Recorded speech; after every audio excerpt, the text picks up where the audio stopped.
Lottery যেগুলো গ্রামে বিক্রি হয় 20 টাকা 30 টাকা, যদি লেগে যায় 40 লক্ষ টাকা, এইভাবে যে বিক্রি হয়, এটা কেউ যদি 20 টাকা দিয়ে 40 টাকা দিয়ে ক্রয় করে, তাহলে স্বাভাবিকভাবে এই পাপ ক্ষমা হবে না।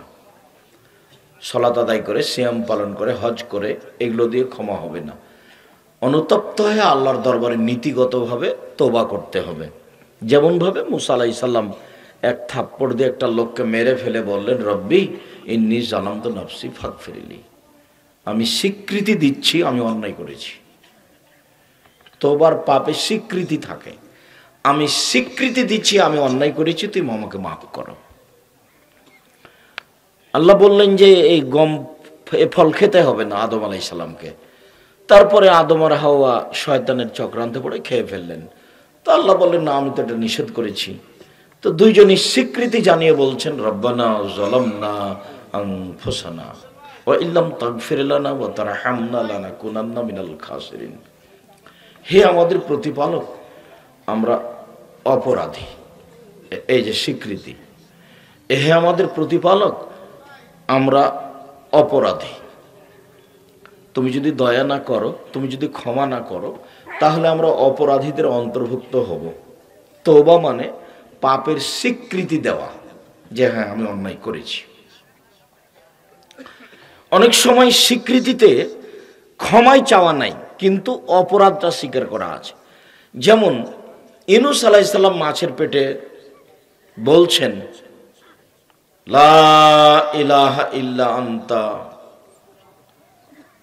সুবহানাকা ইন্নী কুনতু মিনাজ জালিমিন, লা ইলাহা ইল্লা আনতা, তুমি ছাড়া কোনো মাবুদ নেই,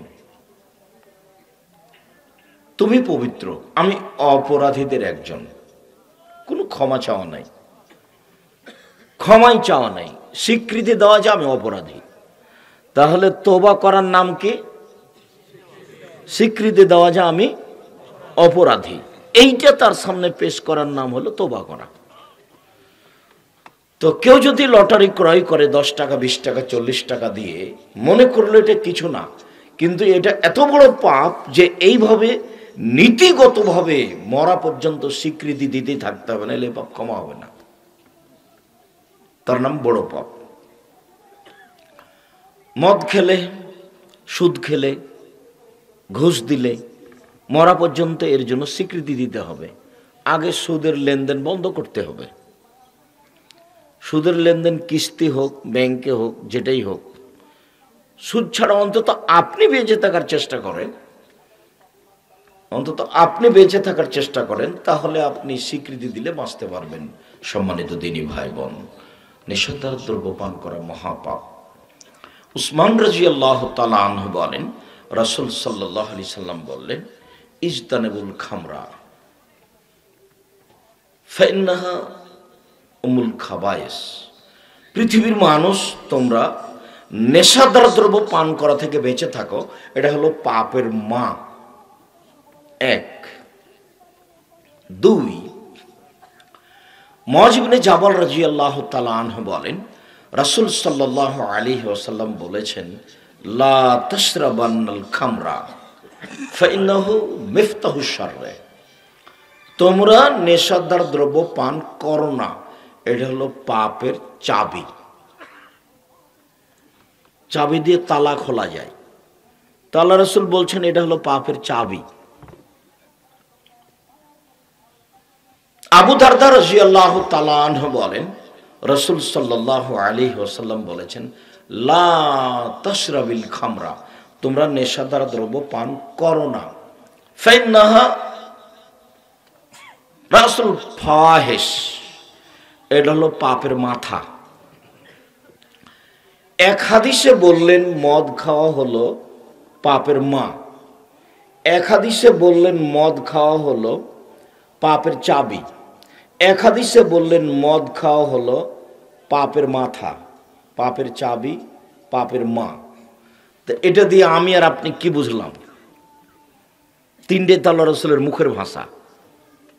একবার বললেন পাপের মা, একবার বললেন পাপের চাবি, একবার বললেন পাপের মাথা। তার মানে পাপের মাথা মানে এটা পাপ মূল। এই পাপ যদি এখন মানুষ করে ফেলে, যদি তার মস্তিষ্ক বিকৃত হয়ে যায় তখন জেনা মায়ের সাথে করতে পারে, বোনের সাথে করতে পারে, তার আর বিবেক কাজ করবে না। এই জন্য এটা হলো পাপের মাথা। পাপের চাবি কেন? যখনই আপনি চাবি দিয়ে তালাটা খুলে দিবেন, এখন আপনি ঘরে ঢুকতে পারবেন, এখন আপনি ঘরে কি আছে সবকিছু দেখতে পাবেন। এই পাপ যখন আপনি করে ফেলবেন তখন আপনার দ্বারা সব পাপ করা সম্ভব। এই জন্য আল্লাহ রাসূল বললেন এটা পাপের চাবি, এটা পাপের মা, মানে এটা হলো মূল। ছেলে মেয়ে কোথায় আশ্রয় নেই? মায়ের কাছে। তো মানুষ যখন নেশাদার দ্রব্য পাপ করবে, মদ খেয়ে ফেলবে, তখন সব পাপ এর কাছে আশ্রয় পাবে। যে কোনো পাপ, মাকে গালি দাও, বোনকে গালি দাও, বাপকে গালি দাও, তার স্বাভাবিক ব্যাপার, কেননা তার মস্তিষ্ক কাজ করে না। আজকের আলোচনার প্রারম্ভে আমরা আপনাদেরকে সংক্ষিপ্তভাবে জানালাম যে নেশাদার দ্রব্য পান করা হলো মূলত পাপের মা। এই জন্য এটা হলো মূল পাপ, এটা হলো পাপ হিসাবে মূল পাপ। চলেন যাই পরের অংশে। আমরা বলি নেশাদার দ্রব্য পান করলে মানুষের সালাত ইবাদত কবুল হয় না। আবু হুরায়রা রাদিয়াল্লাহু তাআলা আনহু বলেন, রাসূল সাল্লাল্লাহু আলাইহি ওয়াসাল্লাম বলেছেন, মান সারাবাল খামরা আলাম ইয়াতুব লাম তুকবাল লাহু সালাতুন 40 লাইলা। কেউ যদি নেশাদার দ্রব্য পান করে তাহলে তার 40 দিন সালাত কবুল হবে না। মানে 40 দিন সালাত কবুল হবে না, এরকম পাপ দুনিয়াতে নেই। জেনা মহাপাপ, কিন্তু এরকম নয়। মদ সুদ খাওয়া মহাপাপ, কিন্তু এরকম নয়। সুদের পাপের ভাষা ভিন্ন। সুদের পাপের ভাষা আবার খুব কড়া, খুব শক্ত। সুদের পাপের ভাষাগুলি একটু শুনতে খুব ভারী লাগে। রাসূল সাল্লাল্লাহু আলাইহি ওয়াসাল্লাম বলছেন, আর রিবা সাবুনা জুজান আইসারুন কারাজুলুম বাহু। সুদের পাপের 17টা ভাগ রয়েছে। ছোট ভাগ হলো মার সাথে জেনা করলে যেমন পাপ হয়, এই সুদের পাপগুলো আবার ফের জেনার সাথে জড়িত, মানে কথাগুলি। তার এইটা সবচেয়ে ভারী, যে মায়ের সাথে জেনা করলে যেমন পাপ। আর একবার বলছেন, মায়াকুল দিরহাম রিবাহ ইয়ালাম আসাদ্দু মিন সিত্তাতি ওয়া সালাসিনা জিনিয়া। কেউ যদি জেনে শুনে 1 টাকা সুদ খায়, 36 বার জেনা করলে যত পাপ হবে, 1 টাকা সুদ খাইলে তার চেয়ে বেশি পাপ হবে। ভাষাগুলো, সুদের পাপের ভাষাগুলো এরকম। আবার সুদের পাপের একটা শাস্তি উল্লেখ আছে, যে শাস্তি আর কোনো পাপের নেই। কেউ যদি সুদ খেয়ে মারা যায় তাহলে তাকে রক্তের নদীতে ফেলে দেওয়া হবে। নদীতে পানি থাকবে না, শুধু রক্ত। ও যতবার রক্তের নদী থেকে উঠার চেষ্টা করবে ততবার পাশ থেকে পাথর মেরে তার মুখটাকে ভেঙে দেওয়া হবে এবং নদীর মাঝামাঝিতে করে দেওয়া হবে বিচারের দিন পর্যন্ত। এটা হলো সুদ খাওয়ার পাপের গতি। কিন্তু মদ খাওয়ার পাপটার গতি ভিন্ন। একটা বললাম এই, আর একটা হলো এই, 40 দিন সালাত কবুল হবে না। 40 দিন সালাত কবুল হবে না, এরকম কোনো পাপের সিরিয়াল নেই এটা ছাড়া। আবু দারদা রাদিয়াল্লাহু তাআলা আনহু বলেন, রাসূল সাল্লাল্লাহু আলাইহি সাল্লাম বলেছেন, মান শারিবাল খামরা লাম ইয়ারজাল্লাহু আনহু 40 লাইলা। কেউ যদি নেশাদার দ্রব্য পান করে তাহলে 40 দিন আল্লাহকে নিজের দিকে করতে পারবে না। কোনো পাপ এরকম নাই। একটু আগে বললাম, পাপের জগতে সবচেয়ে বড় পাপ কি বলেন তো? শিরক। সারা জীবন শিরক করেছে, কবরের উপরে থেকেছে, কবরের পাশে থেকেছে, সিজদা করেছে। এখন বলছে, আল্লাহ আমার ভুল হয়ে গেছে, আমাকে মাফ করো। তা আল্লাহ বলবেন, আচ্ছা ঠিক আছে যাও। সুদ মহাপাপ, যেটা এখনই শুনলেন। তো কোটি কোটি টাকা সুদ খেয়ে বলছে যে আমি পাপের সুদের লেনদেন বন্ধ করলাম, কোনো প্রকার সুদের সাথে সম্পৃক্ত থাকিব না। এই ব্যাপারে তোমার সামনে আমি স্বীকৃতি দিলাম, আস্তাগফিরুল্লাহ ওয়া আতুবু ইলাইহি। তাহলে আল্লাহ বলবেন, ঠিক আছে তোমাকে মাফ করে দিলাম। এখানে কোনো সময় নেই। কিন্তু কেউ যদি মদ খায় তাহলে ও আল্লাহকে নিজের দিকে করতে সময় কতদিন লাগবে? 40 দিন। এরকম কোনো পাপ নাই যাতে এত লম্বা সময় লাগবে আল্লাহকে নিজের দিকে করতে, কোনো পাপ নাই। শিরক হোক, জেনা হোক, চুরি হোক, ডাকাতি হোক, সুদ হোক, ঘুষ হোক, মারামারি হোক, যেটাই হোক না কেন, কোনো পাপ এরকম নয় যার 40 দিন সময় লাগবে নিজের দিকে করতে। 3, 4 আবু হুরায়রা রাদিয়াল্লাহু তাআলা আনহু বলেন, রাসূল সাল্লাল্লাহু আলাইহি সাল্লাম বলেছেন, সারবুল খামরে কাআবেদে ওয়াসানিন, কে যদি সুদ খায় তাহলে এটা হলো মূর্তি পূজার মতো পাপ। কোন পাপকে মূর্তি পূজার সাথে তুলনা করা নেই, সেটা যেই পাপই হোক না কেন। পিতামাতার অবাধ্য চলা মহাপাপ, সরাসরি জাহান্নাম ঘোষণা আছে, কিন্তু মূর্তি পূজার মতো পাপ নয়। আপনার জেনা মহাপাপ, কিন্তু মূর্তি পূজার মতো পাপ নয়। সুদ খাওয়া মহাপাপ, কিন্তু মূর্তি পূজার মতো পাপ নয়। বলেন তো পাপের জগতে কোন পাপটা মূর্তি পূজার মতো পাপ? নেশাদার দ্রব্য পান করা। এটা রাসূল সাল্লাল্লাহু আলাইহি সাল্লাম বলছে।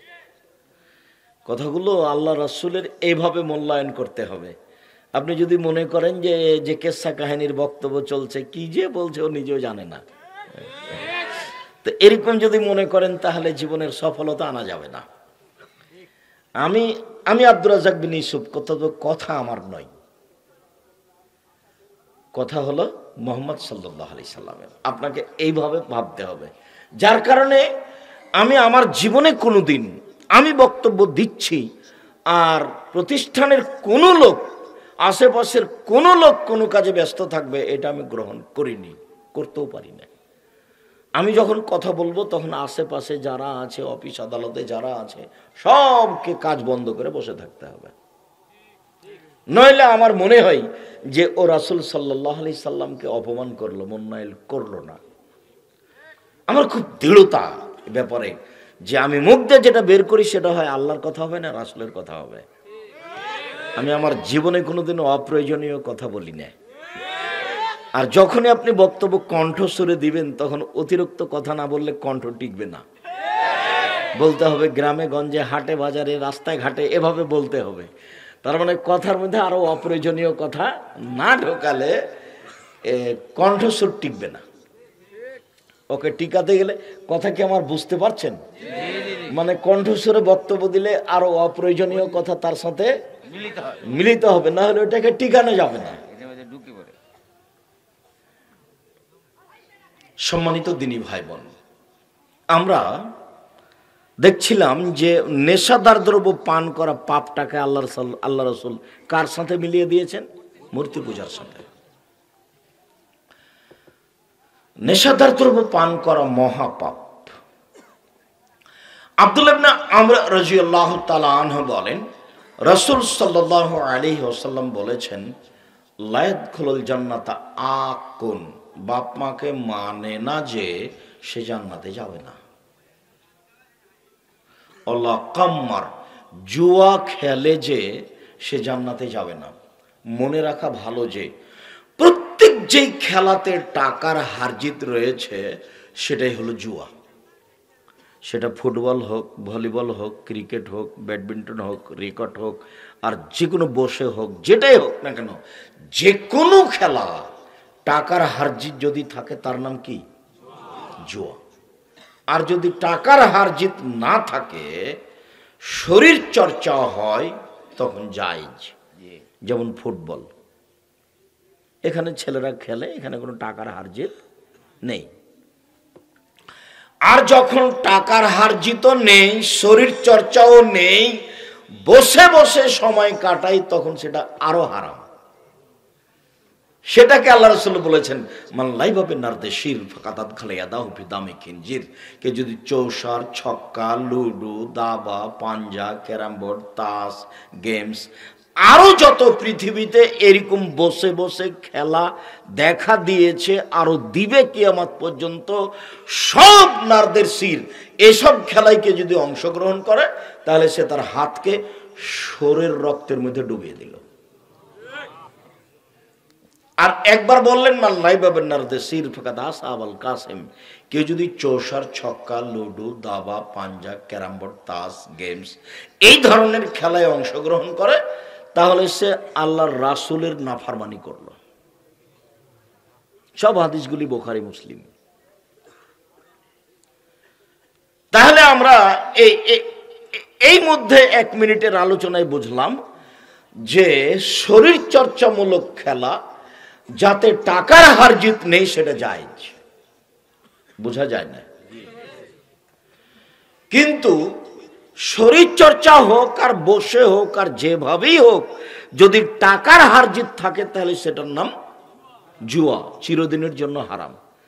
পৃথিবীতে যে নামেই হোক না কেন, বোঝা গেল না কথা, ওই খেলাটার নাম যেটাই হোক, আমরা তো একটা খেলাকে জুয়া বলছি, এ দেশে অন্য দেশে ওর নাম আর একটা আছে। তো পৃথিবীতে যেই খেলাতে টাকার হার জিত রয়েছে সেই খেলার নাম জুয়া, সেই খেলার নাম মাইসির। আল্লাহ ওটা কোরআন মাজিদে উল্লেখ করেছে, জুয়া।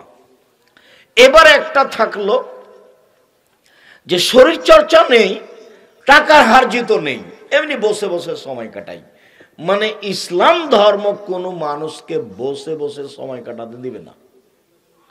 যে অচল সেই ছেলের উপার্জন খাবে, আর যে বাপ চলতে পারে সে ছেলের উপার্জন খাবে না, তাকে নিজে উপার্জন করে খেতে হবে।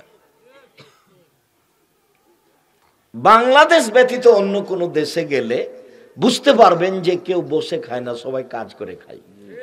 নিজের টয়লেট নিজে পরিষ্কার করে, যা আমি লন্ডন শহরে দেখলাম। নিজের কাজ নিজে করে, নিজের কাজ আর একজনকে করতে বলে না।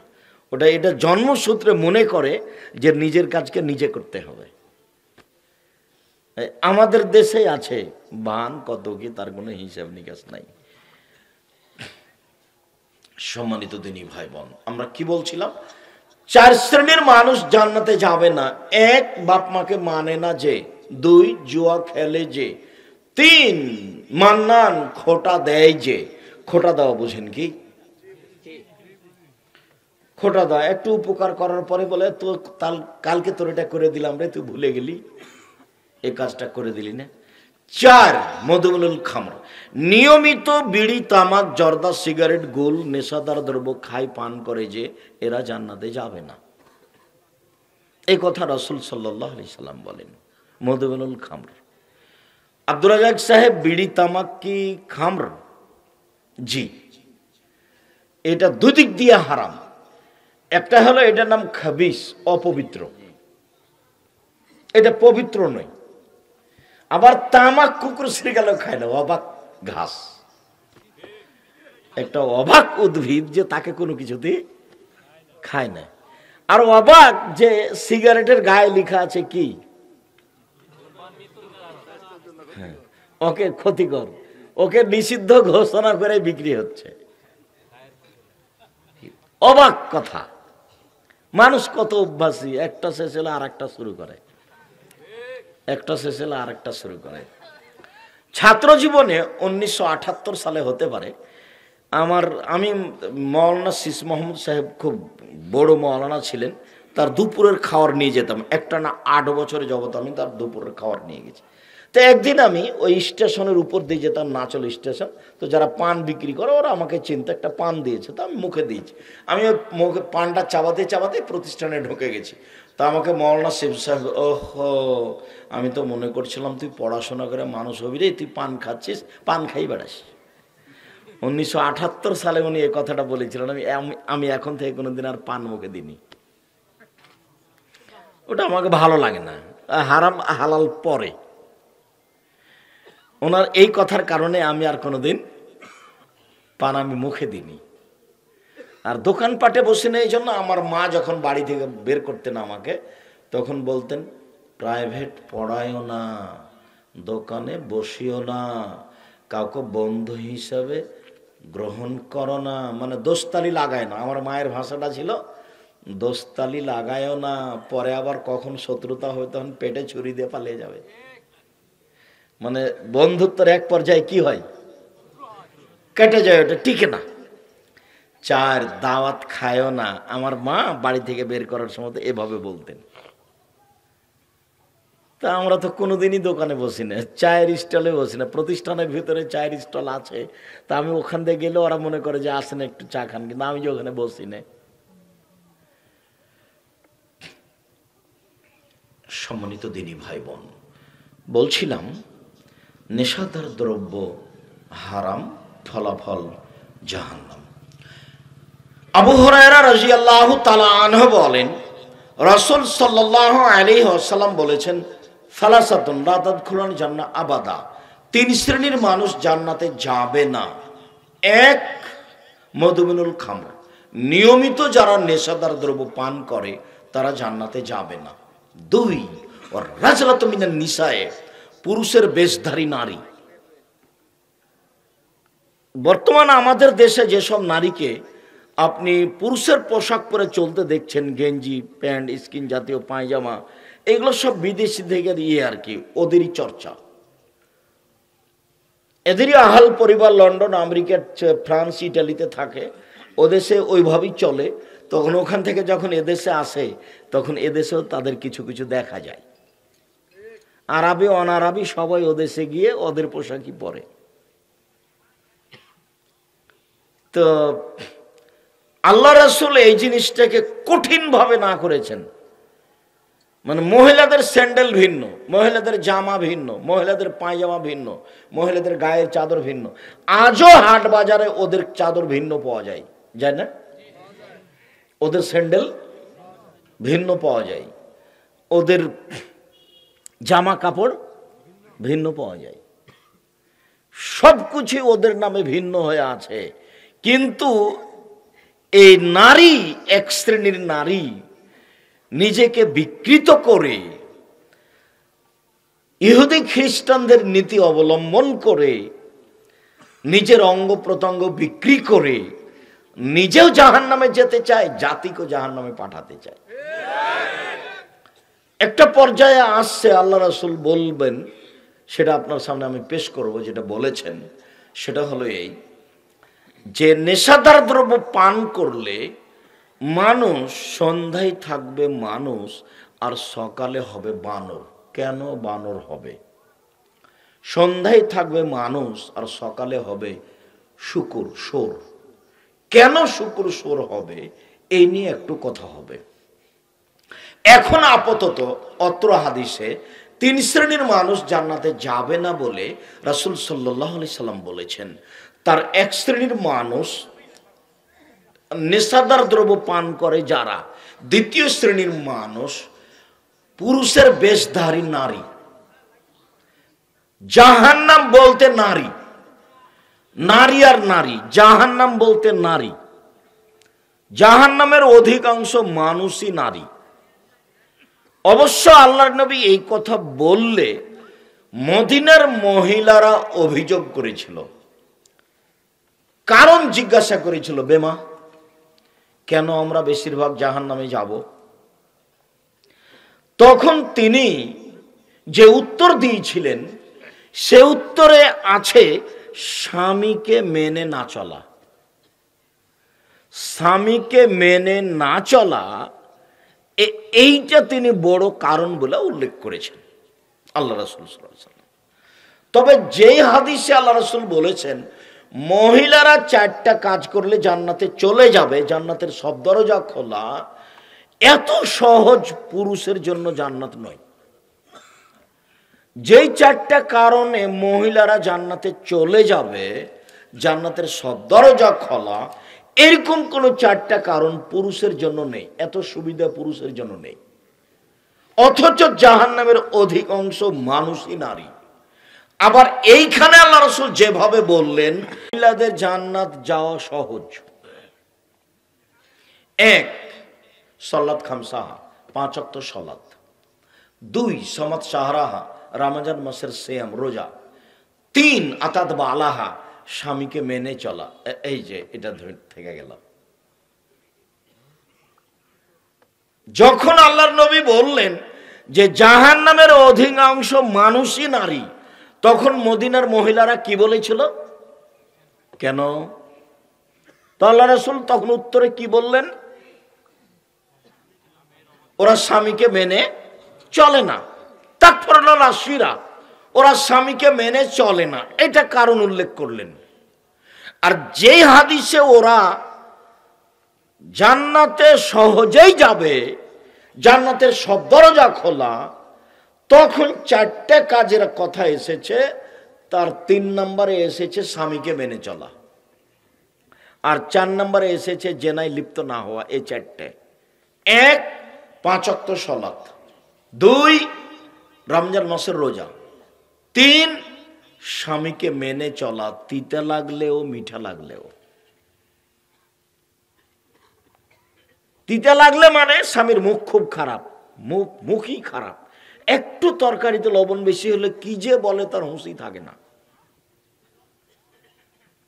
একটু কথার 19-20 হলে কি যে বলে স্বামী তার হিসাবই থাকে না, খুব মুখ খারাপ। তখন ওই মহিলা খুব কষ্ট পায়, স্বামীর কাছে থাকতেও পারে না, যেতেও পারে না, খুব কষ্ট করে থাকে। তো এটা আল্লাহ রাসূল খুব না করেছেন, স্ত্রীকে কোনো সময় গালি দিবেন না। স্ত্রী স্বামীর কাছে যে 5টা পায়, ওটা হলো স্ত্রীর পাওনা। স্বামীর কাছে পায়, এগুলো আমারগুলো দেন, আমারগুলো দেন। কি? 1 যেভাবে আপনি কাপড় পরেন সেভাবে আমাকে পরাবেন। 2 আপনি যেভাবে খান, যা খান আমাকে খাওয়াবেন। 3 কখনো আপনি আমাকে কটু কথা বলবেন না, বলবেন না যে আমার ঠোঁটটা মোটা, আপনি বলবেন না যে আমার গায়ের রং কালো, আপনি বলবেন না যে তোর বাপ টাকা দিতে চেয়ে দিল না, বলবেন না যে তোর বাপ তো টাকা দেওয়ার অদা করেছিল, তো তোর ভাইয়ের বিবাহতে তো আমাকে ডাকলো না। এমন কথা আপনি বলবেন না যেটাতে আমি কষ্ট পাবো। এটা এটা কার পাওনা বলেন তো? স্ত্রীর পাওনা। এটা কার কাছে পায়? ও স্বামীর কাছে পায়। তাহলে ও যে দিন রাত স্ত্রীকে গালি দিচ্ছে, তাহলে রাসূলের কথা অমান্য করছে না? রাসূলের কথা অমান্য করে সংসার সুন্দর করতে পারবেন না। বরং কটু কথা না বলে খালি প্রশংসা করেন, আরে তুমি এত ভালো নারী, তোমার মতো আমি কোনো নারী দেখি না, তোমার চাল চলন আমার কাছে খুবই ভালো। বেশি প্রশংসা করেন, সারা রাত পাটি বেঁধবে। একটু সেবা নেন, বেশি প্রশংসা করেন, বেশি বুদ্ধি কম, প্রশংসা করলে খুশি হয়ে যাবে। আর যদি বাঁকা হয়ে চলেন তো সব কথায় প্রতিবাদ করবে, তখন আপনার কঠিন হয়ে যাবে। যদি নারীর 2টা গুণ থাকা হবে না, 2টা খারাপ গুণ। একটা হলো প্রতিবাদ করা, প্রতিবাদ করলে শয়তান সুযোগ পাবে। হ্যাঁ, তুমি তো আমাকে এই জিনিস দিতে চেয়েছিলে, তুমি দিলে না, এটা হলো অভিমান। 1। 2 প্রতিবাদ, তুমি এই কথা বললে কেন, তুমি আমার মাকে গালি দিলে কেন, এটা হলো প্রতিবাদ। 2টা জিনিস মহিলা করতে পাবে না, 1 প্রতিবাদ, 2 অভিমান। তুমি যে আমাকে ঢাকা শহরে নিয়ে যেতে চাইলে, নিয়ে গেলে না কেন, এটার নাম অভিমান। কথা বুঝাতে পারি না মনে হয়। 2টা জিনিস সে করতে পাবে না, তাহলে সংসার সুন্দর চলবে। আর করলেই শয়তান সুযোগ পাবে। ওই একটা কাপড় দিতে চেয়েছিলেন, ভালো দেননি, তো 15 দিন 1 মাস পরে শুনবেন, চট করে বলে দিবে তুমি আমাকে কোনো জিনিসই দাও না। এই যে অভিমানের শেষ ফল এইটা, সব না করে দিবে, অভিমানই চলবে না। মহিলাকে বলতে হবে, আমি গাজীপুর জেলার কাপাসি এলাকার গ্রামের মেয়ে, লবণ ভাতেই খুশি, আপনি যেভাবেই রাখবেন সেভাবেই থাকিব, আমার পক্ষ থেকে কোনো প্রকার আপত্তি থাকিবে না। কাপড় মোটা হোক চিকন হোক, আমি কোনো প্রকার আপত্তি করিব না। আমি নিজেকে আপনার পায়ের নিচে বিলিয়ে দিতে চাই, আপনাকে মূল্যায়ন করে আমি জান্নাত কিনতে চাই। সব কিছু ত্যাগ করে যখন সহজভাবে আপনার সামনে পেশ করবে, তখন দেখবেন যে ওও ভালো আছে, আপনিও ভালো আছেন। এভাবে বললে শয়তান সুযোগ পায় না। ওই যে আপনি যে কাপড় দেননি, তখন শয়তান বারবার বলবে ওকে, তোকে দেয় না তো, দেয় না তো, তোকে কই কবে দিয়েছে, কোনোদিন তোর কথা শুনেছে? তখন ওই শয়তানের অনুসরণ করে আপনাকে বলে দিবে যে তুমি কোনোদিনই দাও না। এই জন্য মহিলাদের পক্ষ থেকে 2টা জিনিস থাকা হবে না, বলেন তো? 1 প্রতিবাদ, আর একটা এক হলো অভিমান, আর 2 হলো প্রতিবাদ। অভিমান, আমাকে এখানে নিয়ে গেলে না, আমাকে এটা দিলে না, এটা হলো অভিমান। আর প্রতিবাদ, কথা বললে কেন, তুমি আমার মাকে গালি দিলে কেন, তুমি এভাবে কথা বললে কেন, এটার নাম হলো প্রতিবাদ। এ দুটাই করতে পাবে না। তো স্বামীকে মেনে চলবে, জেনায় লিপ্ত হবে না, এবার জান্নাতের সব দরজা খোলা। সম্মানিত দিনী ভাই বোন, রাসূল সাল্লাল্লাহু আলাইহি সাল্লাম বলেন 3 শ্রেণীর মানুষ জান্নাতে যাবে না। 1, নেশাদার দ্রব্য খায় পান করে যে। 2, ওইসব নারী যারা পুরুষের পোশাক পরে জাহান্নামে যাবে। 3, আদ-দায়ুস আল্লাযী ইকরু ফি আহলিল খাবাসা, যে তার বাড়িতে বেহায়াইর সুযোগ দিয়েছে, ও জান্নাতে যাবে না। যার মেয়েরা নগ্ন পোশাকে চলে, হাটে বাজারে যায়, দেশ বিদেশে পড়ে, যার স্ত্রী ইসলামী পোশাক পরে না, ঘুরে বেড়ায়, এরা হলো দায়ুস। এই 3 শ্রেণীর মানুষ জান্নাতে যাবে না। আবু মুসা আশআরী রাদিয়াল্লাহু তাআলা আনহু বলেন, রাসূল সাল্লাল্লাহু আলাইহি সাল্লাম বলেছেন 3 শ্রেণীর মানুষ জান্নাতে যাবে না। 1, নেশাদার দ্রব্য খায় পান করে যে। 2, ভাগ্যকে অস্বীকার করে যে। ভাগ্যকে অস্বীকার করে, এটা কিভাবে? ভাগ্যকে অস্বীকার মানে, এই ডাক্তারের কাছে গিয়ে চিকিৎসা করে ভুল হয়েছে, মারা গেছে, তখন বলছে হ্যাঁ হারে ভুল হয়ে গেছে, এর কাছে না গিয়ে যদি ওখানে যেতাম তাহলে আমার ছেলেটা বেঁচে যেত।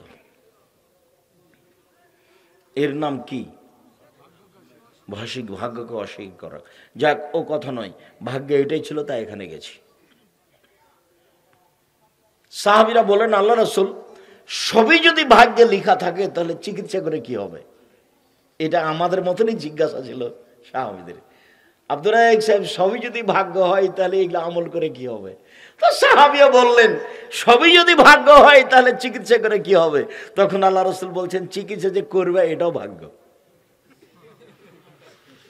বলছে চিকিৎসা হলো না, এটা ভাগ্যে নেই, তাই হলো না। এইভাবে ভাগ্য, আল্লাহ রাসূল উত্তর দিলেন এইভাবে। কথা বুঝাতে পারলাম না মনে হয়। আল্লাহ রাসূল যখন বললেন সবই ভাগ্য, এও ভাগ্য, এও ভাগ্য, ভাত খাই সেটাও ভাগ্য, না খাই সেটাও ভাগ্য, তখন সাহাবীগণ বললেন যে তাহলে চিকিৎসা করে কি হবে? তোমরা চিকিৎসাও ভাগ্য, এইভাবে ধরতে হবে ভাগ্য। 3, জাদুকে বিশ্বাস করে যে। ভেলকি, জাদু হারাম, ভেলকি। তো মহিলাদেরকে বাজারে যেতে দিবেন না। আমি দুবাই বা কোনো জায়গাতে গিয়ে যখন ওই 2 মিনিটের জন্য শপিং মলে ওরা যায়, তখন আমি বলি যে শপিং মলে যেতে হবে না, মহিলাদেরকে পাঠাবেন না, ওই বাজার হলো জাদু, ওই বাজার হলো জাদু। ওই ওদেশে তো জিনিস ব্যাগে নিয়ে নেয় সব কিছু, ওই ছোটো গাড়িটাতে উঠাতে উঠাতে উঠাতে উঠাতে এতগুলো বোকা মহিলাটা উঠায়, শেষের বেলায় তত টাকা আর ব্যাগে থাকে না। মানে বুদ্ধি কম, এটা নেই এটা নেই এটা নেই, এটা টাকাই শেষ। ওর নাম জাদু। জাদু হলো ভেলকি। ভেলকি কি জিনিস? গাড়িতে লোকটা হকার উঠেছে, যখন উঠেও সালাম দিয়ে ওষুধ বিক্রির কথা বলল, তখন আমি মনে মনে বললাম এর ঔষধ আমি নিব না, এর ঔষধ আমি নিব না। বলার গতি এমন, সবাই নিতে লেগেছে, তো আমিও নিলাম। এবার যখন ও নেমে গেছে তখন মনে মনে বলছি নেওয়াটা ভুলই হলো, নেওয়াটা ভুলই হলো। এরই নাম ভেলকি, এরই নাম জাদু। জাদু হলো এরকম, জাদু সত্য, ফলাফল জাহান্নাম। জাদু সত্য, ফলাফল জাহান্নাম। আবু মুসা আশআরী রাদিয়াল্লাহু তাআলা আনহু বলেন, রাসূল সাল্লাল্লাহু আলাইহি সাল্লাম বলেছেন, লা ইয়াকুনান্না বিবাদাকুম ইস্তাহিলুনাল হিরা আল হারির আল খামরা আল মাযিব। অচিরেই আমার উম্মতে এমন মানুষ হবে যারা জেনাকে হালাল মনে করবে, যারা নেশাদার দ্রব্যকে হালাল মনে করবে, যারা গান বাজনা বাদ্যযন্ত্রকে হালাল মনে করবে। কিছুক্ষণ আগে এক ছেলে আমার সামনে গল্প করছে যে আমাদের এলাকাতে আর গান বাজনা হারাম নয়, কেন? হাফেজ সাহেবের বিবাহতে বাজনা বাজছে, হাফেজ সাহেবের বিবাহতে বাজনা বাজছে। তা আমি অনেক দিন থেকে বলে আসছি দেশবাসীকে, আপনারা শুধু হিফজখানা খুলিয়েন না। হিফজখানা যদি খুলেন আর ছেলেটাকে যদি আপনি শুধু হাফেজ করে ছেড়ে দেন, তাহলে তার হাঁটুর ওপরে মেরে তার হাঁটুকে অকেজো করে ওকে ন্যাংড়া করে রেখে দিলেন। কেন? ও তো কিছু জানে না, ওর মুখস্থ বেশি আছে আর আপনার শুধু নাস ফালাক মুখস্থ আছে। তা আপনার কোরআন মাজিদ মুখস্থ কম আর একটু বেশি, ওর বেশি, এইটুকু তফাৎ। তাছাড়া ও হিফজ করেছে, তো কোরআন হাদিস বুঝে না। হিফজ করার পরে অন্তত 16 বছর পড়তে হবে কোরআন হাদিস, অন্তত 16 বছর। হিফজ করার পরে কতদিন কোরআন হাদিস পড়তে হবে? অন্তত 16 বছর। তারপরে বলতে হবে আমি ধর্ম বুঝি। এই জন্যই বলেছি 95% জন বক্তা মিথ্যুক, ও নিজেই বুঝে না কি বলছে। আর 98% জন মুফাসসির মিথ্যুক। এই কথা আল্লাহর নবীও বলছেন যে এমন একটা সময় চলে আসবে যে একজন ইমামতি করবে এমন একটা লোক খুঁজে পাবে না। এমন একটা সময় চলে আসবে যে জাহেলেরা কোরআন হাদিসের আলোচনা করবে, মানুষকে ফতোয়া দিবে, ভুল ফতোয়া দিবে, জনগণ ক্ষতিগ্রস্ত হবে, তারাও ক্ষতিগ্রস্ত হবে। 95% জন বক্তা মিথ্যুক, ও নিজেই জানে না ধর্ম কি জিনিস। আর কোরআন হাদিস সব আরবিতে লেখা আছে। হাজার হাজার মানুষ হাদিস তৈরি করেছে, লক্ষ লক্ষ, প্রায় 3 লক্ষ। আমাদের ভাষায় আছে 10,000। এই যেখানে দোয়া ও খাতমিল কোরআন, কোরআন মাজিদের নিচে দোয়া লেখা আছে, মানুষের বানানো, মানুষের বানানো দোয়া। দেখেন এক পৃষ্ঠা, কত সাহস, এইভাবেই ছাপাচ্ছে। কোরআনের গায়ে 1 পৃষ্ঠা মিথ্যা দোয়া লিখে দিয়েছে। আমি সময় দিয়েছি কিয়ামত পর্যন্ত, মানে আমার বয়স পর্যন্ত। কোনদিন যদি রাসূলের বলা দোয়া এটা প্রমাণ হয়ে যায়, সেদিন থেকে অন্তত আমি আব্দুর রাজ্জাক বিন ইউসুফ জাতির সামনে আসবো না। সেদিন থেকে এরা দিন প্রচার করবে, আমি আসবো না জাতির সামনে। আর এই কথা বলছি প্রায় 30 বছর থেকে। 90 সাল থেকে আমি মাঠে আছি, 90 সাল থেকে। 34 বছর। তো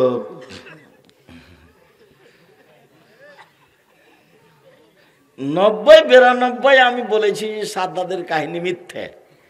শুধু মিথ্যে বলিনি, আমি বলেছি সাদ্দাদের কাহিনী আছে কোথায় এটা প্রমাণ করতে হবে আগে। এটা কেউ আমাকে বলে না যে সাদ্দাদের কাহিনী এখানে আছে। তখন আমি বলতে লেগেছি যে সাদ্দাদের কাহিনী এখানে আছে, আপনারা দেখেন। সূরা ফজর, ইরম যাতিল ইমাদ, এই সূরা ফজরে এই জায়গাতে রুহুল মানিতে আল্লামা আলুসি এই সাদিদ, আদের 2 ছেলে ছিল, সাদিদ ও সাদ্দাদ। আদ, ইরম যাতিল ইমাদ।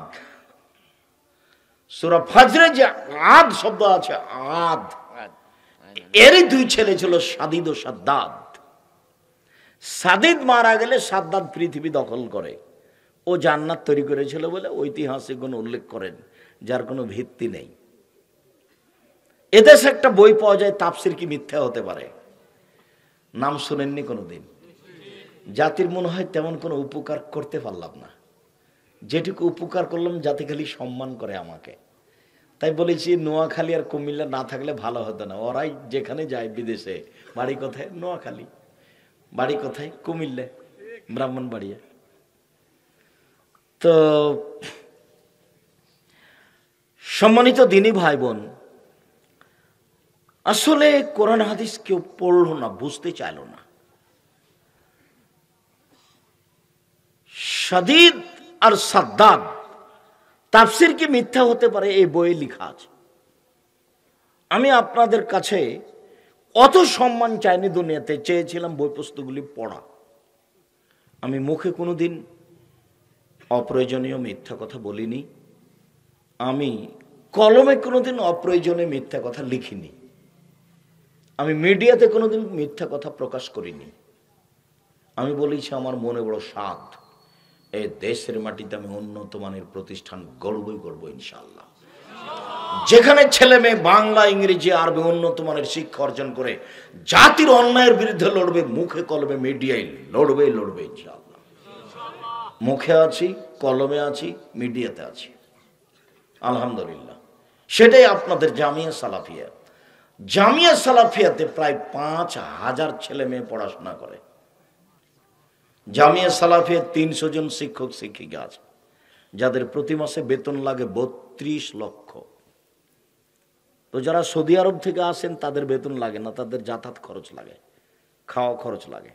আর যারা ইন্ডিয়া থেকে এসে আছেন 4-5 জন, ওদের বেতন লাগে অনেক, তাদের থাকা খাওয়া ভিন্ন। যারা সৌদি আরব থেকে এসেছেন তাদের থাকা খাওয়া ভিন্ন। খালি বাবুর্চি 3 ধরনের। আপনাদের প্রতিষ্ঠানে জামিয়া সালাফে বাবুর্চি খালি 3 ধরনের। আমরা গরিব মানুষ, যারা সাধারণ বাবুর্চি তাদের সাথে থাকি, খাই আমরা। আর যারা সৌদি আরবের তাদের তো মান ভিন্ন, ওদের বাবুর্চিও ভিন্ন। যারা ইন্ডিয়া থেকে এসেছে তাদেরও মান ভিন্ন, ওদের বড় বড় বিদ্বান, ওরা ওদেরও খাওয়া পানি ভিন্ন। আমরা ওখানে খাই না, আমরা নিজেরা গরিব মানুষের সাথে থাকি, খাই। তারপরেও আমি আপনাদের জামিয়া সালাফে খেলে টাকা দিয়ে দিই। আমি আপনাদের জামিয়া সালাফের 100 পরিমাণ সুবিধা ভোগ করবো না ইনশাআল্লাহ। আমি আপনাদের সাথে ওয়াদাবদ্ধ। আপনাদের জামিয়া সালাফে একসঙ্গে খেলে আমি তার টাকা দিয়ে দেব। আমি জামিয়া সালাফের কাছে ঋণী হয়ে থাকতে রাজি নই। সম্মানিত দিনী ভাই বোন, বলছিলাম আমার উম্মত এমন হয়ে যাবে যারা জেনাকে হালাল মনে করবে, যারা রেশমি কাপড়কে হালাল মনে করবে, যারা বাদ্যযন্ত্র গান বাজনাকে হালাল মনে করবে, যারা নেশাদার দ্রব্য পান করাকে হালাল মনে করবে। গান বাজনা বাদ্যযন্ত্র চিরদিনের জন্য হারাম। আব্দুল্লাহ ইবনে উমর বলছেন যে সামিয়া রাসূলুল্লাহ সাল্লাল্লাহু আলাইহি সাল্লাম আল মাযাবির, আল্লাহর নবী একটু গান বাজনার শব্দ শুনলেন। ফওয়াজা ইসবাইহি ফি উজনাইহি, শুনে 2 কানের ভিতরে 2 আঙ্গুল ঢুকিয়ে দিলেন। ফানানি তারিকে, এরপর রাস্তা থেকে দূরে সরে গেলেন। দূরে সরে গিয়ে বলছেন আব্দুল্লাহ ইবনে উমর, হাল তাসমু শায়ান, তুমি কি বাদ্যযন্ত্র কিছু শুনতে পাচ্ছ এখন? কালালা, উনি বলেন জি না, আমি আর শুনতে পাচ্ছি না। ফারাফা ইসবাইহি মিন উজনাইহি, তখন তিনি তার 2 কান থেকে 2 আঙ্গুল সরিয়ে নিলেন। আপনি কি বুঝলেন বলেন তো দেখি?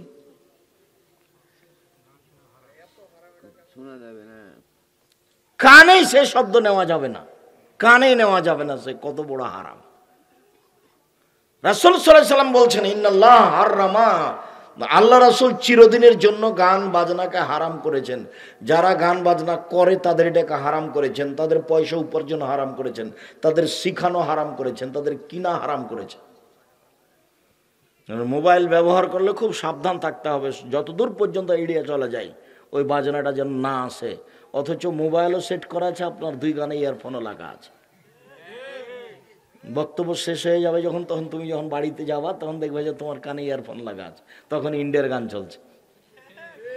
তোমার যে কেমন ভালোবাসা আমি বুঝে উঠতে পারি না। তোমার ভালোবাসা অনেকের ভালোবাসা, এটা বহাল রেখেছে তারা, তারা মেনে চলার চেষ্টা করে, তারা মেনে চলার চেষ্টা করে। সম্মানিত দিনী ভাই বোন, বলছিলাম রাসূল সাল্লাল্লাহু আলাইহি সাল্লাম গান বাজনা বাদ্যযন্ত্রকে চিরদিনের জন্য হারাম ঘোষণা করেছেন এবং নেশাদার দ্রব্য পান করা চিরদিনের জন্য হারাম। আনাস রাদিয়াল্লাহু তাআলা আনহু বলেন, রাসূল সাল্লাল্লাহু আলাইহি সাল্লাম বলেছেন, লা ইয়াকুনান্না মিন বাদি আকওয়াম। রাসূল সাল্লাল্লাহু আলাইহি সাল্লাম বলেছেন, লা ইয়াকুনু ফি উম্মতি আল খাসফু ওয়াল মাজকু, আমার উম্মতে 3টে বিপদ নেমে আসবে 3টে পাপের কারণে। আমার উম্মতের ভিতরে 3টে বিপদ নেমে আসবে 3টে পাপের কারণে। 1, ভূমিকম্প হবে। 2, আকার আকৃতি পরিবর্তন হবে। 3, সমস্যা নেমে আসবে, বিপদ। মসজিদে মারামারি, মাদ্রাসায় মারামারি, রাস্তাঘাটে মারামারি, জমির দাম যা রেস্টি খরচও তাই। এটা হলো বিপদ। দ্রব্যমূল্য জানুয়ারিতে যা ডিসেম্বরে তার ডবল। মানে চতুর্দিক দিয়ে মানুষের উপরে কি নেমে আসবে? বিপদ, সমস্যা নেমে আসবে। 1, ভূমিকম্প হবে, মনে থাকবে না মনে হয়। 2, আকার আকৃতি পরিবর্তন হবে, মানে শোর হবে না হয় বানর হবে। 3, সমস্যা নেমে আসবে। 3টে পাপের কারণে। আগে সমস্যা 3টে মনে রাখি। 1, ভূমিকম্প হবে। 2, আকার আকৃতি পরিবর্তন হবে। কার মতো হবে? বানর ও শুকুরের মতো হবে। 3, বিপদ, সমস্যা নেমে আসবে সব জায়গাতেই, চতুর্দিক থেকে সমস্যা তাকে ঘিরে ধরবে। পাপ 3টা হলো, 1, এটা সারেবুল খুমরা, মানুষ যখন নেশাদার দ্রব্য পান করবে। নেন, আমি তো অনুবাদক, মুহাম্মদ সাল্লাল্লাহু আলাইহি সাল্লামের মুখের কথা আপনাকে আমি নকল করে শোনাচ্ছি, আপনাকে ওইভাবেই মূল্যায়ন করতে হবে। 2, যে জাহারাতিল কায়নাত, মেয়েরা যখন নাচবে, হেডমাস্টারই চলে না মেয়ে নাচানো ছাড়া। কোন মেহমান আসলে তাকে সম্মান দেওয়া চলে না মেয়ে নাচানো ছাড়া। সব দোকানে মেয়ে নাচে, সব ঘরে মেয়ে নাচে। একটা বাড়িতে 7টা রুম আছে, তার 4টা 5টা রুমে টিভি আছে, মেয়ে নাচছে। এখন মানুষের কাছে শতকরা 95 জন 98 জনের কাছে মোবাইল আছে, তার প্রায় 85 থেকে 90টা মোবাইলই মেয়ে নাচে। মোবাইলের অপর নাম হলো নিশা, মদ। ও রাত 1টার সময়তে কথা বলতে বলতে ক্লান্ত হয়ে গিয়ে মোবাইলটা বন্ধ করে রেখেছে। 2 মিনিটও জানি আবার ধীরে ল্যাপটপ সরে আবার মোবাইলটা হাতে নিয়েছে। মোবাইল নিয়ে মানুষ পায়খানাতে ঢুকছে, পেশাবখানায় ঢুকছে, মোবাইল চলছে। মোবাইল নিশা। এই মোবাইল যেটা বড় মোবাইল, এর অপর নাম জেনা। কেন? আল্লাহ রসুল বলছেন 2 চোখের জেনা হলো চোখ দিয়ে দেখা, 2 কানের জেনা হলো কান দিয়ে শোনা, হাতের জেনা হলো হাত দিয়ে ধরা, জেনার পায়ের জেনা হলো পা দিয়ে এই পথে চলা, জেনার মুখের জেনা হলো কথা বলা, অন্তরের জেনা হলো পরিকল্পনা করা। তো মোবাইলে তো আসছে, খুলতে মেয়ে চলে আসছে ল্যাংটা হয়ে। তা আপনি এখন কত দূরে এড়িয়ে চলবেন? আল্লাহ বলছেন ইন্না নাফসালা আমারাতু বিসসুয়ে, আত্মা মানুষকে পাপের আদেশ করে। ইউসুফ আলাইহিস সালাম বলছেন আমি আত্মাকে পবিত্র ঘোষণা করি না। জুলাইখা যখন বলল, দরজাগুলি সব বন্ধ করে দিল। দরজাগুলি জুলাইখা বন্ধ করে দেওয়ার পরে আমাকে বলল, হাই তালাক, এইসব তুমি আমার সাথে জেনায় লিপ্ত হও। তখন আমি বললাম মাযাল্লাহ, আমি আল্লাহর কাছে আশ্রয় চাই। ইন্নাহু রাব্বি আহসানা মাসায়া, তিনি হচ্ছেন আমার মালিক, তিনি আমাকে উত্তম জায়গা থাকতে দিয়েছেন, তিনি উত্তম খেতে দিয়েছেন। যে লোকটা আমার দায়িত্বশীল, এত ভালো মানের থাকতে দেয়, ভালো মানের খেতে দেয়, আমি সেই মানুষ যাকে ইদারায় ফেলে দেওয়া হয়েছিল, আমি তো সেই মানুষ যাকে মানুষের কাছে বিক্রি করা হয়েছিল। আমি সেই মানুষ, কত সম্মান সহকারে আমাকে থাকতে দিয়েছে, কত সম্মান সহকারে আমাকে খেতে দিয়েছে। আমি তোমার সাথে জেনায় লিপ্ত হব মানে এটা হয় কি করে? যে এরকম মালিকের সাথে অন্যায় করেছে জালেম। মাশাআল্লাহ, আল্লাহ তুমি আমাকে বাঁচাও। এই কথা বলে তিনি দৌড় দিলেন। দরজা তিনি খুলে বের হয়েছেন, এটা বোঝা যায় না। দরজা এমনি সব খুলে গেছে। দরজা থেকে বের হতে না হতেই দরজার সামনে পাশেই ছিলেন তার স্বামী, জুলাইখার স্বামী। জুলাইখা বাক্য উল্টিয়ে দিয়ে বলল, এই যে যাকে আপনি বাড়িতে রেখেছেন, সে আপনার স্ত্রীর সাথে জেনা করতে চায়, আপনি তার কি শাস্তি দিবেন? আরে আপনি কি শাস্তি দিবেন? আমি জুলাইখা বলছি, একে যথাযথ পিটন দিতে হবে, নইলে জেলখানায় বন্দি করতে হবে। 12 বছর জেল হলো। জেল থেকে যখন বের হওয়ার সময় আসলো, তখন ইউসুফ আলাইহিস সালাম বললেন, জি না, আমি জেল থেকে বের হব না। জুলাইখাকে আগে জাতির সামনে ঘোষণা দিতে হবে, আমি জুলাইখা অন্যায় করেছি, ইউসুফ অন্যায় করেনি। এই কথা প্রকাশ না করার পূর্ব পর্যন্ত আমি ইউসুফ জেল থেকে বের হব না। মুহাম্মদ সাল্লাল্লাহু আলাইহি সাল্লাম এতদিন পরে এসে বললেন, ইউসুফের ধৈর্য আমার চেয়ে অনেক অনেক বেশি। যখন ইউসুফকে সরকারের পক্ষ থেকে ডাকতে এসেছিল, চলো ইউসুফ, তোমাকে সরকার ডেকে পাঠিয়েছে, আমি বলতাম তাড়াতাড়ি চলো, তাড়াতাড়ি চলো, কিন্তু ইউসুফ তো তা বললো না। ইউসুফ বলল, জি না, জুলাইখাকে আগে কি ঘোষণা দিতে হবে? হ্যাঁ, জুলাইখা অপরাধী, ইউসুফ নির্দোষ, এই কথা আগে জাতির জিন্দগিতে মোবাইলের কোনো মেয়ের সাথে কথা বলবো না। এই বোকা মেয়ে, তোমাকে বলছি, 3rd পারসন মেয়ে, তুমি মানুষকে সাথে জেনার কথা বলে মানুষকে বোকা বানিয়ে তুমি জাহান্নামে ঠেলে দাও। তুমি যার সাথে জেনার কথা বলছো, সেই ছেলের সাথে হাজারো মেয়ের সাথে জেনার সম্পর্ক আছে। বোকা মেয়ে, তুমি যে তার সাথে জেনা করার জন্য বলছো, তো তুমি কি জানো যে এর আরো কত মেয়ের সাথে জেনার সম্পর্ক আছে?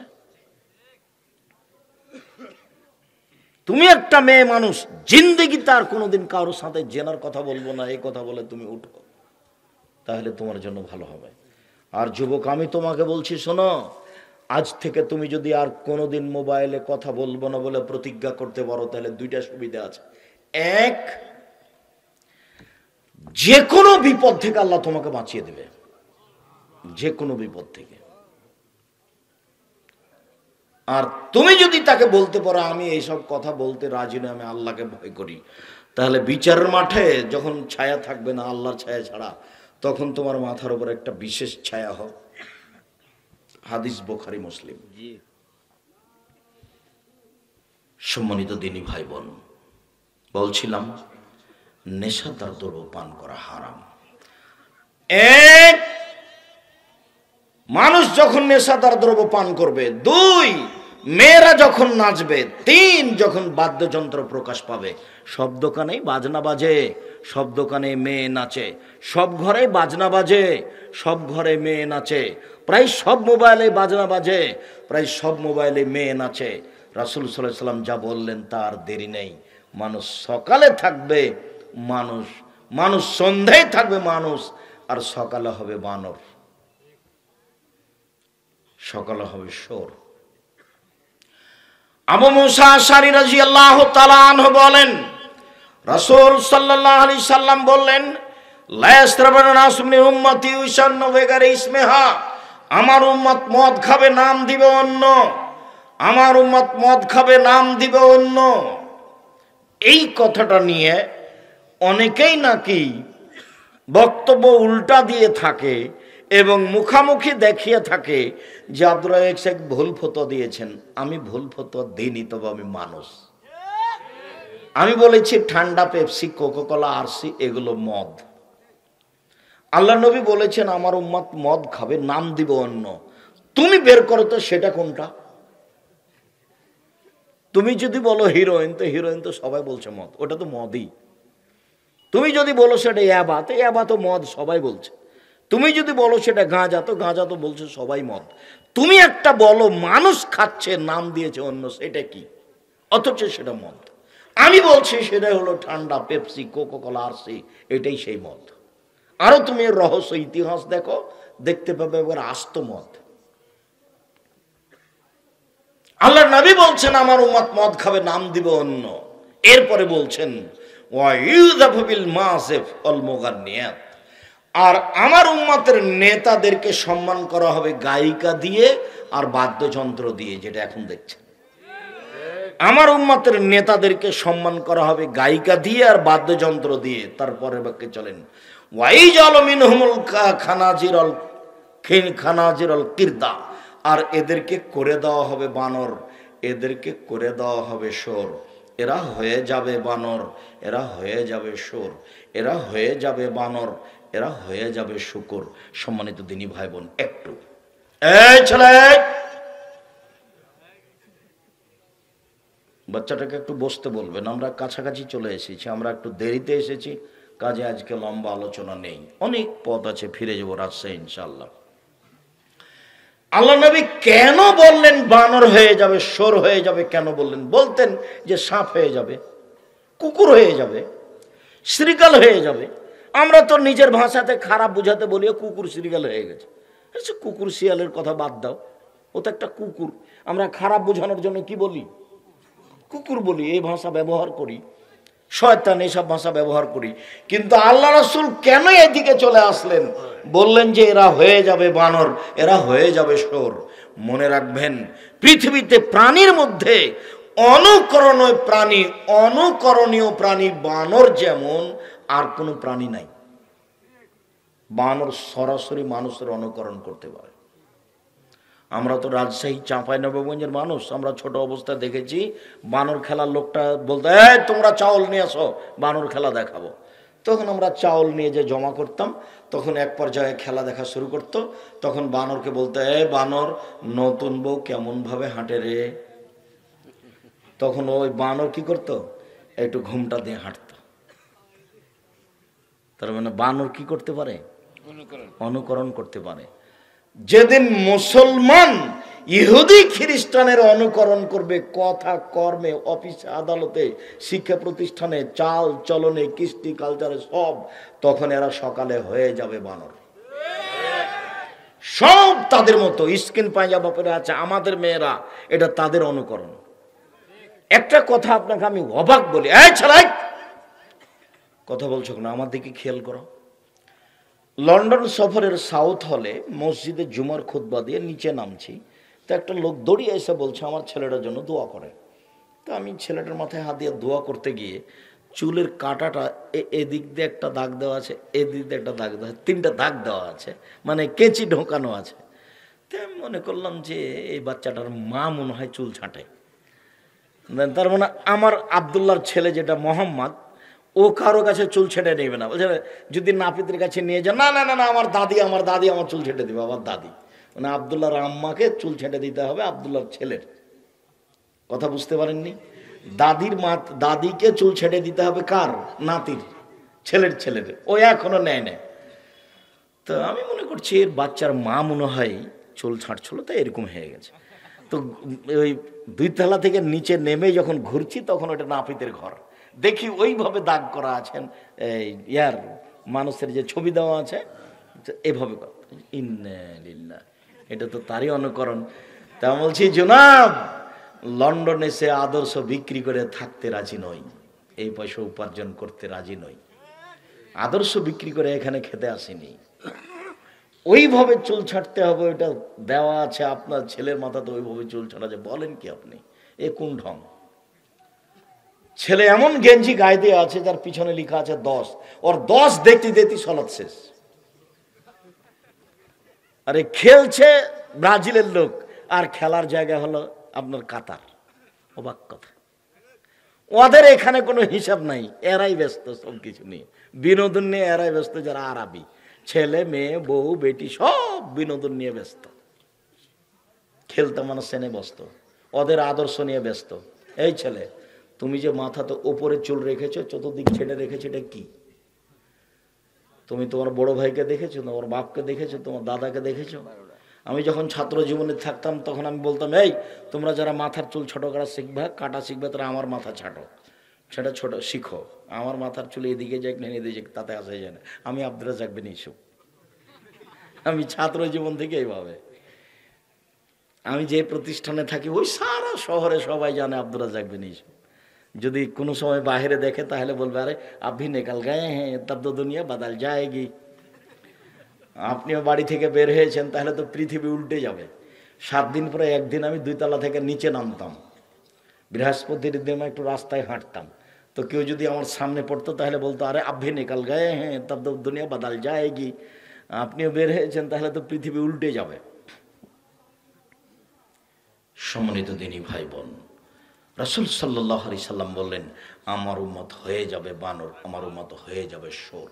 মনে রাখবেন, পৃথিবীতে একটাই প্রাণী আছে যার কোনো অনুভূতি নেই, কোনো প্রকার অনুভূতি নাই, এটা কি? শুয়োর। শুকুরের কোনো অনুভূতি নেই। এখানে গরু, এখানে ঘাস উঁচা হয়ে আছে, গরুটাকে আপনি টেনে নিয়ে যেতে পারবেন না, কেন? ওই ঘাসের নিচে গোবর আছে, ওটাও খাবে না। ওখানে নিয়ে যান, ও খাবে না। আর যেখানে গরু জবাই করেছেন সেখানে গরুকে টেনে নিয়ে যেতে পারবেন না। তার মানে তার একটা অনুভূতি আছে। বলেন তো, অনুভূতি নেই কোন প্রাণীর? শুকুরের। মুসলমান যেদিন অনুভূতিহীন হয়ে যাবে সেদিন এরা সন্ধ্যায় থাকবে মানুষ, সকালে হবে শুয়োর। মুসলমানের নিজস্ব নীতি আছে। কতদিন বললাম আপনাকে, মুসলমানের নিজস্ব আদর্শ আছে, যে আদর্শে 1 গিলাস পানি পান করতে কয়টা বিধান লাগে? 5টা। 5টাই আদর্শ, 5টাই আদর্শ। মুসলমানের নিজস্ব আদর্শ আছে। জুতাটা নিজের জুতা, নিজের টাকা দেওয়া, নিজের মতো পরতে পাবে না। কোন পায়েরটা আগে পরতে হবে? ডান পায়েরটা। নিজের জুতা নিজের টাকা দিয়ে কিনেছে, নিজের মতো খুলতে পাবে না। কোন পায়েরটা আগে খুলতে হবে? বাম পায়েরটা। নিজের বিছানা মখমল সবকিছু আবার ভালো করে সুন্দর করে আমার স্ত্রী সাজিয়ে রেখেছে, টকটকে ঝকটকে ঘর, আপনি নিজের মতো শুইতে পাবেন না। কিভাবে শুইতে হবে? ডান কাঁধে শুইতে হবে, দোয়া পড়ে। সব আদর্শ। টয়লেটে আপনি এমনি ঢুকতে পাবেন না, দোয়া পড়ে ঢুকতে হবে। টয়লেট থেকে আপনি এমনি বের হতে পাবেন না, দোয়া পড়ে বের হতে হবে। সব আদর্শ। নবীগণের 10টা বৈশিষ্ট্য ছিল, সবটাই আদর্শ। এক, দাড়ি ছেড়ে দিতে হবে, এটা বৈশিষ্ট্য, এটা আদর্শ। মুছ কেটে ফেলতে হবে, চেঁচে ফেলা যাবে না। মুছ ব্লেড দিয়ে চাঁচা যাবে না, মুছ থাকতে হবে, এটা পুরুষের পরিচয়। আর দাড়ি ছেড়ে দিতে হবে, চেঁচে ফেলা নারীর পরিচয়। যার কারণে অভিশাপ হবে যারা দাড়ি চেঁচে ফেলে, ওরা নারী হতে চায়। দাড়ি নাই কার? নারী। অজু গোসলের সময় এই গিরাগুলো ভালো করে ধুয়ে ফেলতে হবে, এটা নবীদের আদর্শ, শিষ্টাচার, এটা আদর্শ। পেশাব পায়খানা করার সময় পানি দিয়ে পবিত্রতা অর্জন করতে হবে। আজও ইহুদি খ্রিস্টানরা টয়লেটে পানির ব্যবস্থা করেনি।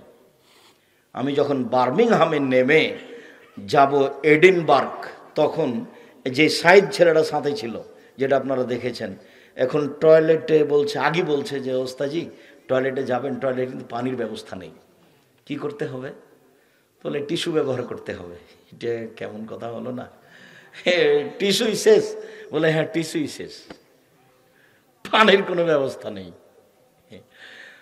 তাহলে ওরা নিজের ঘর নিজে পরিষ্কার করে, নিজের টয়লেট নিজে পরিষ্কার করে, কিন্তু পেশাব পায়খানার পরে পানি দিয়ে পবিত্রতা অর্জন করতে হবে, সেটা তারা নবীর যুগে মানেনি, এখনো মানেনি, কোনোদিনই মানেনি। কুকুর ভালোবাসে, সেই দিনই তারা আল্লাহ রাসূলকে অপমান করতে চেয়েছিল। সালমান ফার্সিকে বলছে মজাক করে, আরে তোমাদের নবী মোহাম্মদ নাকি দামি মানুষের কাছে, কেন জিবরাইল আছে?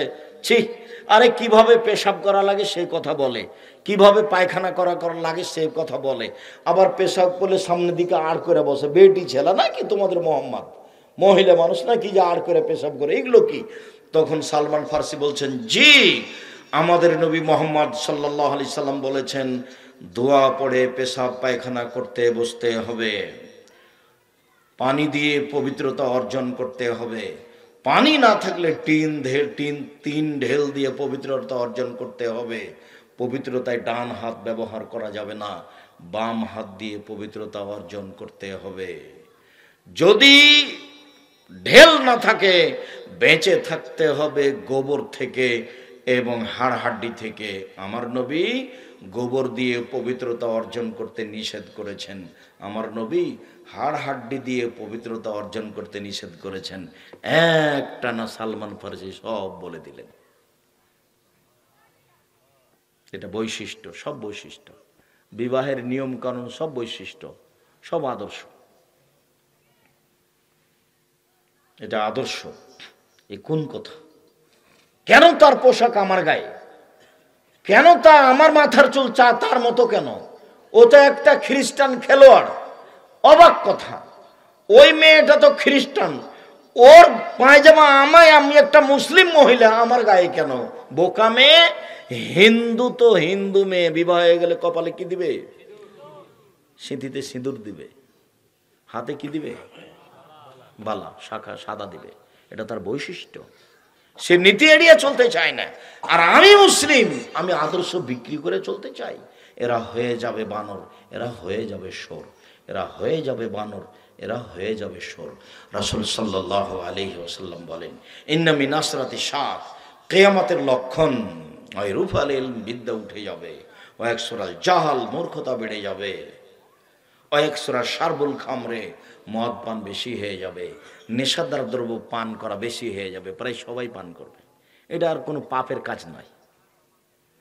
ওয়াকিলার রেজাল, পুরুষ কমে যাবে, ওয়াকসরা নিসা, মহিলা বেশি হয়ে যাবে, হাতে এখন এলে খামসিনে ইমরাল কায়মুল ওয়াহিদ, একজন পুরুষের অধীনে থাকবে 50 জন নারী। না, 50 জন সংখ্যা নয়, একজন পুরুষের সাথে হাজারো নারীর জেনার সম্পর্ক থাকবে। এখানে বসে আছি এমন কতগুলো যুবক আছে যার শত মেয়ের সাথে জেনার গল্প হয়। তুমি এখান থেকে উঠার আগে একবারে আস্তাগফিরুল্লাহ ওয়া আতুবু ইলাইহি বলে আল্লাহর সাথে ওয়াদা করে উঠবে, তোমার সাথে এই মর্মে ওয়াদা করছি যে জিন্দেগিতে আর কোনোদিন কোনো মেয়ের সাথে এই বিষয়ে কথা বলিব না। তুমি সর্বশক্তিমান, তুমি আমাকে সাহায্য করো যাতে করে আমি আর এই মেয়ের সাথে কোনোদিন কথা না বলি। তোমার সাথে ওয়াদা করছি, তুমি আমাকে রক্ষা করো। তুমি এই কথা বলে উঠো।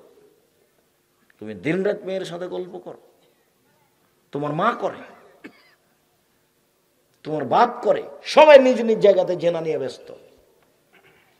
তাই আল্লাহ রাসূল বলছেন জেনা বেশি হয়ে যাবে, এত ফাসাদুন তা ফাসাদাল হেমারে, জেনা সমাজে বেশি হয়ে যাবে।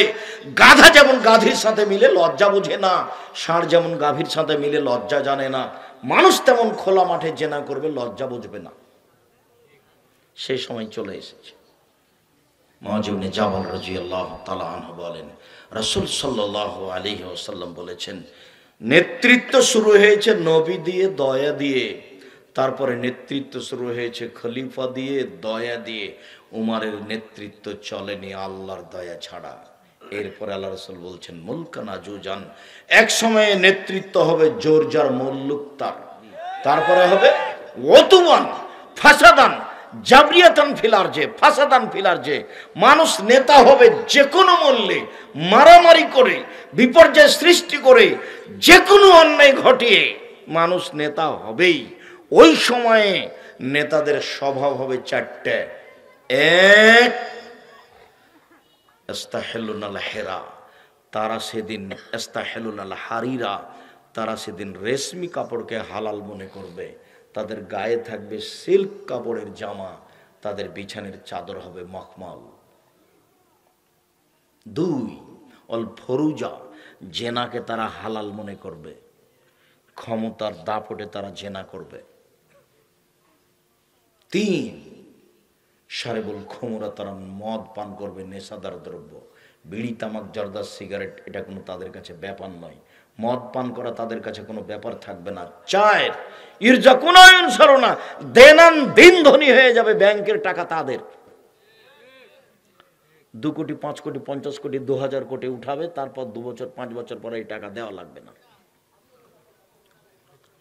রাসূল সাল্লাল্লাহু আলাইহি সাল্লাম বলছেন দেনান দিন ধনী হয়ে যাবে, এবং ধনী হওয়ার জন্য, টাকা বেশি করার জন্য সর্ব ধরনের সহযোগিতা থাকবে, কোনো সমস্যা হবে না। হুবাহু মিল খাচ্ছে না? রাসূল সাল্লাল্লাহু আলাইহি সাল্লাম এভাবেই বলেছেন। একটা বই আছে উপদেশ, তাতে একটা আলোচনা আছে নেশাদার দ্রব্য, পড়ে দেখেন, সিরিয়াল হাদিসগুলি দেওয়া আছে। কেন যে আপনি বই পুস্তক পড়েন না আমি তা বুঝতে পারি না। জামিয়া সালাফের একটা মুখপাত্র পত্রিকা মাসিকা লিতেশাম পত্রিকা, আপনার জন্যই লিখি, লক্ষ লক্ষ টাকা খরচ করেন পত্রিকায়, আপনি বুঝতে চাচ্ছেন না কেন? এই টাকা আমার নয় তো। আপনি না হয় আজকে বলছেন যে কাপাসিয়া থেকে আমি তো কোনোদিন টাকা দিইনি। আরে বাবা, আপনি টাকা দেননি তো, আমি তো আর ইতেশাম পত্রিকা নিজের টাকা দিয়ে ছাপাইনি, তাহলে আপনার কোনো ভাই দিয়েছে? কথা বুঝাতে পারি না। 32 লক্ষ টাকা আমি বেতন দিই শিক্ষক, ওটা আমি দিই নাকি? আমি না হয় গাজীপুর থেকে দিনে, কিন্তু কেউ দেয়, নইলে চলছে কিভাবে? 410 জন এতিম আছে, আমি না হয় কাপাসিয়া থেকে একটা এতিম লালন পালন করি না, আমি করি না তো আর একজন ও ভাই করছে, ও তো আমার দিনী ভাই, ও তো করছে, তাহলে টাকা তো আমার। আপনার টাকা দিয়ে আমি পত্রিকা ছাপালাম, আলিতেশাম পত্রিকা, আপনি পড়ার মতো পরিবেশ করতে পারলেন না, তাহলে কেমন হয়ে গেল? জাতিকে আমি কলমে ফাঁকি দিনি, জাতিকে আমি মিডিয়ায় ফাঁকি দিনি, জাতিকে আমি মুখে ফাঁকি দিনি। বলেছি জাতির যদি রাস্তাঘাট করে দিতে না পারি, জাতির যদি স্কুল কলেজ করে দিতে না পারি, জাতিকে চূড়ান্ত সঠিক ধর্ম দিতে পারবো ইনশাআল্লাহ। ধর্মের ব্যাপারে জাতিকে ফাঁকি দিয়ে আমি পরকাল হারাতে রাজি নই। আব্দুল ইবনে আব্বাস রাদিয়াল্লাহু তাআলা আনহু বলেন, লাইবাইয়াতান্না নাসুন উম্মতি, আল্লাহ রাসূল বললেন আমার উম্মত রাত অতিবাহিত করবে আল্লাহ তাআমে, খাদ্য নিয়ে, গান বাজনা নিয়ে, বাদ্যযন্ত্র নিয়ে, মদ থাকবে, গায়িকা থাকবে, খাদ্য থাকবে আমার উম্মতের কাছে। তারা সকাল করবে বাদ্যযন্ত্র নিয়ে, গায়িকা নিয়ে, তারা হয়ে যাবে বানর, তারা হয়ে যাবে শোর, তারা হয়ে যাবে বানর, তারা হয়ে যাবে শোর। তাহলে বোঝা যাচ্ছে মদ পানের একটা ফলাফল অতীব নিকৃষ্ট, যার ফলাফল এইটা যা রাসূল সাল্লাল্লাহু আলাইহি সাল্লাম বললেন। সম্মানিত দিনী ভাই বোন, আমি আলোচনা লম্বা না করে আজকের আলোচনা এই পর্যন্ত রেখে আপনার সাথে আমার 4টা কথা যেটা উপদেশ হিসাবে থাকে।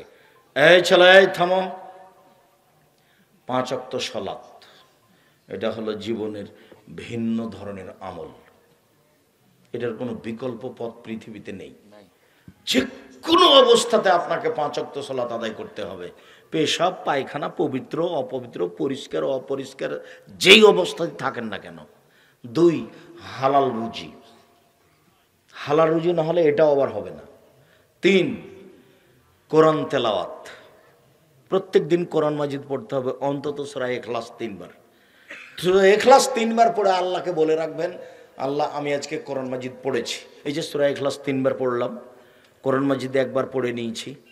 4 দুইজন যেখানে বসে আছে সেখানে বসবেন না, যার নাম আড্ডা পিটা। আড্ডা পিটা 3 ভাবে হয়ে থাকে। একটা 3-4 জন মিলে গল্প করে বদনাম করে, কার কি কথা বলে। 2 মোবাইল নিয়ে ঘন্টার ঘন্টা কাটায়। 3 টিভি নিয়ে ঘন্টার ঘন্টা কাটাই। এগুলো সবই আড্ডা পিটা। আড্ডা পিটা চিরদিনের জন্য হারাম। দোকানে গেছেন, আসসালামু আলাইকুম, আহমদ লবণ আছে? জি আছে, 1 কেজি দাও। মরিচ আছে? জি 200 মরিচ দাও। নেওয়া হয়ে গেছে, টাকা দিয়েছেন, আসসালামু আলাইকুম। ওখানে আপনি বসবেন না। 4টা উপদেশ মনে রাখেন সকল দিনী ভাই বোনকে, উপস্থিত বৈঠকের দিনী মুসলিম ভাই বোনকে আজকের নেশাদার দ্রব্য পান করা সম্পর্কে সংক্ষিপ্ত যে বিবরণ বললাম, এটা মেনে চলার জন্য, 5 ওয়াক্ত সালাত আদায়ের জন্য, পরিবারকে শক্তভাবে কন্ট্রোল করার জন্য অনুরোধ জানিয়ে আলোচনার শেষে চলে আসলাম। সবাই বই পুস্তকগুলো নিয়ে যাবেন, কেউ খালি যাবেন না।